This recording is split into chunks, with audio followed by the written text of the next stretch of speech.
안녕하세요. 러블랩입니다.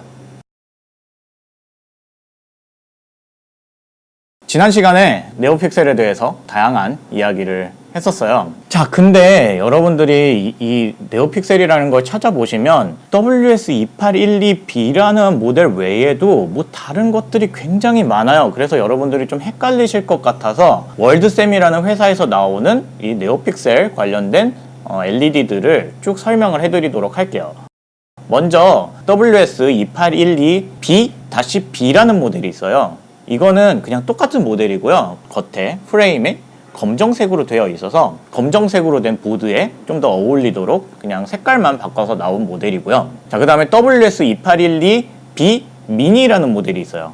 이 모델은 원래 네오픽셀의 사이즈가 5mm, 5mm 사이즈의 패키지를 이용했다고 했는데 얘는 조금 더 작아요. 3.5mm, 3.5mm 사이즈의 SMD3535라는 패키지 사이즈로 사이즈를 더 줄여서 좀 더 픽셀의 간격을 줄여서 디자인되어서 나온 네오픽셀의 종류예요. 자, 그리고 그 이후에 이건 최근에 나왔는데 WS2812B-2020이라는 모델도 나왔어요. 뭐 이제 아시겠죠? 2020은 사이즈가 2mm, 2mm 사이즈의 LED예요. 이제 더 작아졌죠. 그래서 좀 더 작은 사이즈의 패키지로 만들어서 좀 더 이렇게 세밀한 LED 픽셀들이 표현이 가능해졌어요. 자, 그리고 WS2812C라는 모델도 있는데 이거는 그냥 저전력 모델이에요.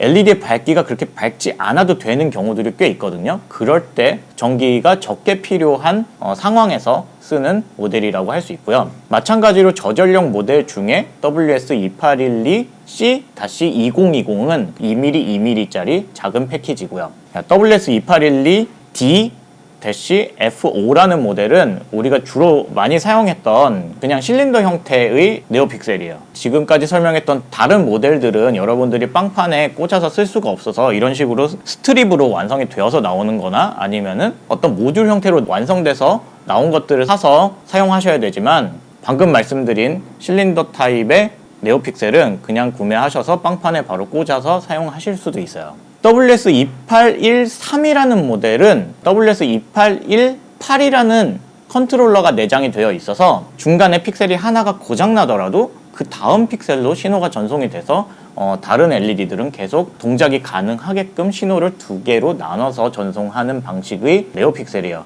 요즘엔 이것도 많이 사용하고 있어요. 저희도 네오픽셀이 생각보다 좀 고장이 잦아서 WS2813이라는 모델도 종종 사용하곤 해요. 자, 그리고 WS2815B라는 모델은 WS2813 모델의 12V 버전이에요. 그 외에도 WS2812E, WS2812T 이런 변종 모델들이 계속 나오고 있고요. WS2813이라는 모델도 WS2813A, B, B 미니, C, E 이런 모델들이 나오고 있어요.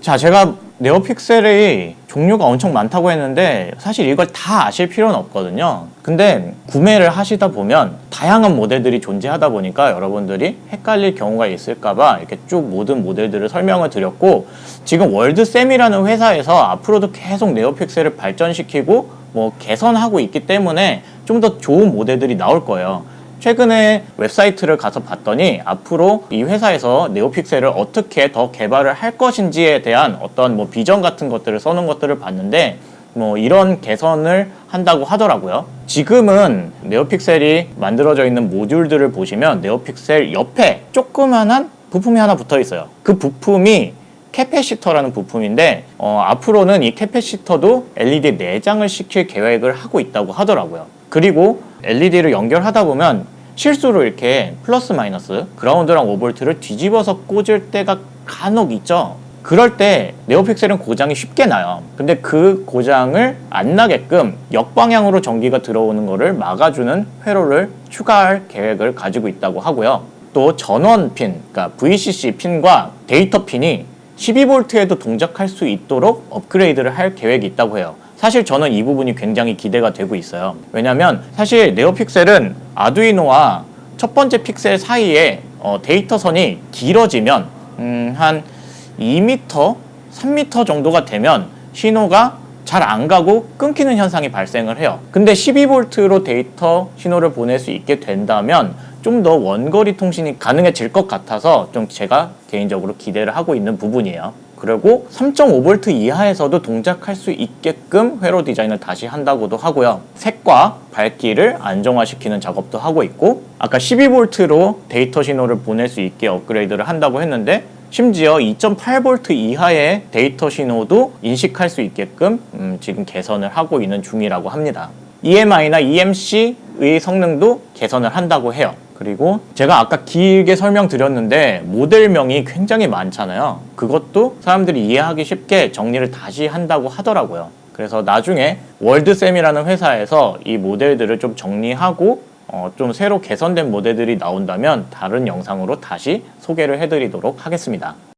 자, 그리고 2016년도에는 SK6812라는 다른 회사에서 네오픽셀과 똑같이 동작하는 칩을 또 개발을 해요. 이 칩은 뭐 몇 개의 회사에서 나오고 있는데 또 SK6812 외에도 지금 다른 모델명으로 비슷하게 동작하는 모델들이 개발돼서 지금 판매가 되고 있어요. 그래서 이런 LED 스트립을 구매하실 때 보면은 종종 SK6812나 아니면 다른 종류의 LED가 붙어 있는 경우들이 있어요. 근데 그런 것들을 여러분들이 사용하셔도 전혀 문제는 없어요. 자, 저희도 지금 SK6812라는 칩을 더 많이 사용하고 있거든요. 이유는 SK6812라는 칩이 고장이 좀 덜 나요. 그리고 자세한 스펙을 찾아보니까 SK6812가 우리가 원래 쓰던 WS2812보다 PWM 주기가 짧아요. 그러니까 깜빡임이 훨씬 빨라요. 2배 이상 빠르더라고요. 영상으로 LED를 찍을 때 보면 가끔가다 이렇게 부들부들 떠는 현상 같은 것들이 발생을 하는데 기존 WS2812보다 SK6812가 훨씬 카메라에서 플리커 현상이 덜 발생하는 LED예요. 자, 데이터 타이밍도 조금 다르고요. SK6812의 안에 자세히 보시면 거기 들어있는 칩의 크기도 좀 작고, 자, 근데 SK6812가 조금 열에 민감해서 납땜을 할 때 고장나는 일이 조금 잦다고 해요. 하지만 우리가 직접 납땜할 일은 거의 없어요. 이렇게 모듈로 된 거를 항상 사기 때문에 실제로 사용하는 데는 뭐 어떤 칩셋을 사용하시더라도 전혀 문제가 없습니다. 자, 오늘은 여러 가지 칩셋들에 대한 특징들을 설명을 드렸는데 여러분들이 꼭 기억해 두셔야 될 것은 WS2812B라는 모델이 우리가 거의 대부분 사용하고 있는 기본 모델이라는 거 정도 기억해 주시면 될 것 같아요. 자, 오늘은 여기까지